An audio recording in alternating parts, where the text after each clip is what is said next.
Ngabdi Gusti sapenuh ati.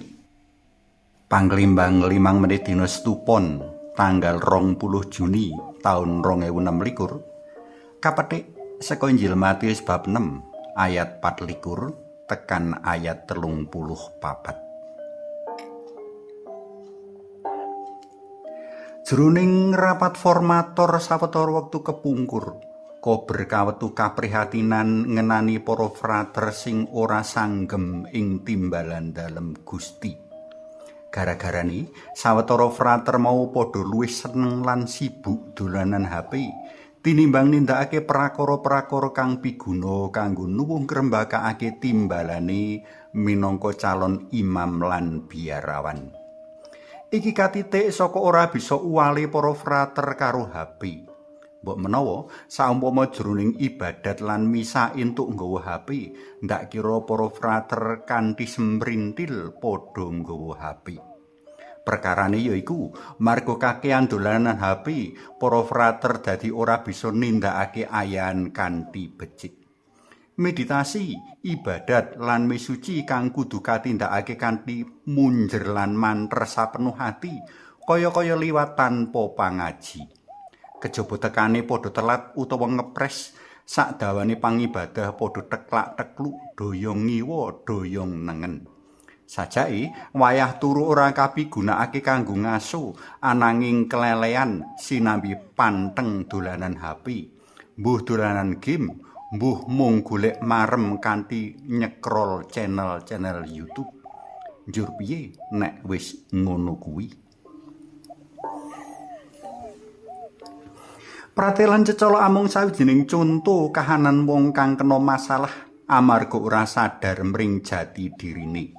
Manut panemuku, nadyan uripe ana njeron biara, para frater sing karme dolanan HP menawa ora bisa sinebut kecanduan HP, sak temene ora manembah Allah kang nimbali wong-wong mau kanggo dadi juru karya dalem, ananging padha manembah brahala kang maujud ana HP kang dening sawetara wong sinebut setan kotak. Satemene HP mono amung sawijining piranti kanggo gampangake para frater jroning cecawis diri nggayuh pepinginan dadi juru karya dalem Gusti. Kanthi HP, para frater bisa sinau apa wae kang gegayutan karo timbalane, umpamane sinau hukum gereja. Nanging menawa wis kecanduan, rikala ora wani kandha cukup lan leren alias bertobat, dheweke ora bakal dadi juru karya kang mumpuni, kang temen-temen laras karo karsa dalem Gusti. Dheweke ora bisa nyeksekake pengalaman ngenani Allah jroning donga minangka alter Kristus, ananging amung nyeksekake diri pribadine dhewe wae. Kanthi mengkono, pamartane ora bisa tumonjo lan tumanjem. Gusti Yesus sing waosan dina iku ngemutake para murid bab ora prayogane wong ngabdi marang rong bendoro, ngabdi Allah lan ngabdi mamon. Mamon ing kene bisa kategesake apa wae kang saktemene amung piranti kanggo sempuluring urip. Mamon bisa arupa brana, kuwasa, kalungguhan, panggedhe donya, ego utawa rasa tresna diri kang maluwih-luwih lan sak piturute. Kanthi wedharan iku, Gusti Yesus satemene ngersakake para murid munjer marang Allah kang wis paring urip lan ngreksa uripe.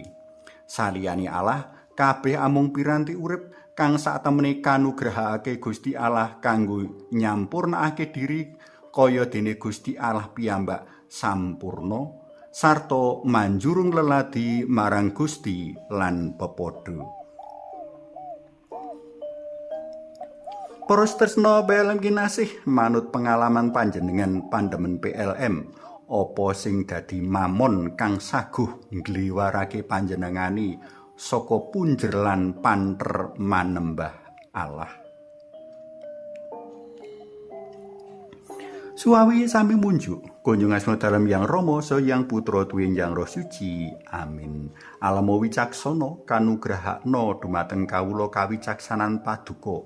Amrih kawula saged milih menapa kemawon ingkang manjurung pangabdi kawula dumateng paduka. Mugi linurna Yang Rama Yang Putra Tuwin Yang Roh Suci kados sing mula buka sakmenika sarta saklami-laminipun. Amin. Kunjung asma dalem Yang Rama, Sang Yang Putra, Tuwin Yang Roh Suci. Amin.